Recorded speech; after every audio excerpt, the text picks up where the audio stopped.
So imagine that you spend months and months of researching for a new car. You watched every review, you compared every feature, and you read hundreds of comments online, and eventually you made your decision to buy that car. Then something interesting happens. Suddenly, you stop noticing its flaws. Instead, you start defending it. Like if somebody points out a problem, you immediately explain why it's not even a big deal. And let's say that if another brand wins an award, you convince yourself that the judges were just plainly wrong. And you know what? Like you're not evaluating information anymore. You're just protecting a decision. And psychologists have a name for this. They call it cognitive dissonance. And cognitive dissonance is the uncomfortable feeling that we experience when reality conflicts with what we already believe. So instead of changing our beliefs, our brain often try to change the way we interpret reality. And honestly, like this may be one of the biggest reasons why traders hold long positions for way too long. And guess what? They just ignore new information and convince themselves that a bad trade is still a good one. Because once we become emotionally attached to an idea, the truth becomes surprisingly difficult to see, especially in trading. Listen, human beings like consistency. Like we want our beliefs, our actions, and our decisions to agree with each other. Right? It makes sense. And when they don't, it creates a psychological discomfort. Now, imagine telling everyone that you're on a healthy diet, then eating an entire pizza by yourself. Immediately, your brain starts making excuses. You start telling yourself, oh, I'm just gonna work out tomorrow, and you know what, today doesn't count, and I've been eating well all week, so I get to have this little fun, right? Notice what happens here. Instead of admitting inconsistency, your mind searched for a story that reduced that discomfort, and trading works exactly the same way. Now, look, imagine spending hours analyzing a chart. You identify key levels, you study the news, and you build your thesis. And finally, when you enter the trade, at that moment, something changes. The trade is no longer just an idea, it becomes your idea. And once something feels like it's yours, your brain naturally begins protecting it. Not because you're irrational, but because you're simply just a human being. Now, here's where cognitive dissonance becomes dangerous in trading. Imagine price begins moving against your position. Objectively, nothing has changed except the market. But psychologically, everything changes. Suddenly, bullish news catches your attention, bearish news gets ignored, and you notice every single tiny reason that a trade could still work. And quietly dismiss every reason that it might fail. Look, you're no longer gathering information, you're just filtering information not to find the truth, but to protect your belief. I mean, have you ever noticed how difficult it is to accept a stop loss? And honestly, it's rarely about the money alone. It's about closing the trade, forcing you to admit that quote unquote my original idea was wrong. And that creates dissonance. So instead, many traders move the stop. They average down or tell themselves the market just needs more time. You see, the problem is not technical, it's purely psychological, and the brain is trying to produce that discomfort. But unfortunately, the market does not care about emotional discomfort.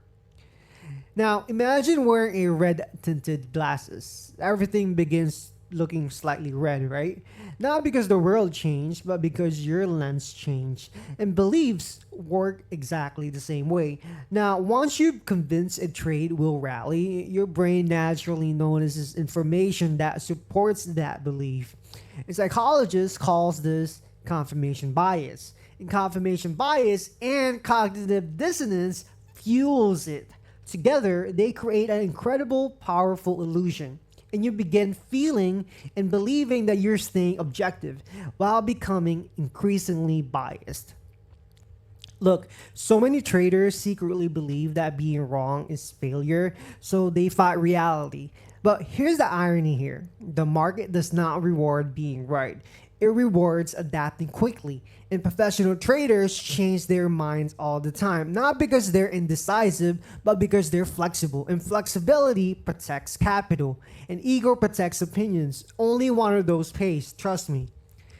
Listen, today's trading culture encourages certainty, right? People post bold predictions, confident forecasts, perfect chart analysis, and once those opinions are public, changing your mind becomes so much harder.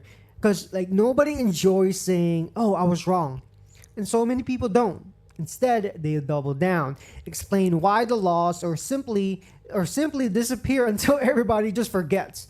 You see, the pressure to appear confident often becomes stronger than the desire to remain objective.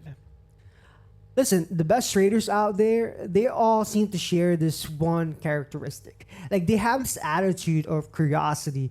So instead of asking, how can I prove that my analysis is correct? They ask, what information can convince me that I am wrong? And you know what? That's a completely different mindset. Because curiosity is not trying to defend an opinion, it's trying to discover the truth. And the market rewards the truth way far more often than trying to feel certain. Listen, scientists don't become emotionally attached to experiments, right? They form a hypothesis. They test it, they study the results, and if they're wrong, they simply just adjust. And trading deserves the same approach. Every trade is simply a hypothesis. I believe that the price may move here. Not, I know exactly what will happen. And that subtle difference removes enormous emotional pressure. Like you're no longer depending on identity, you're just testing an idea.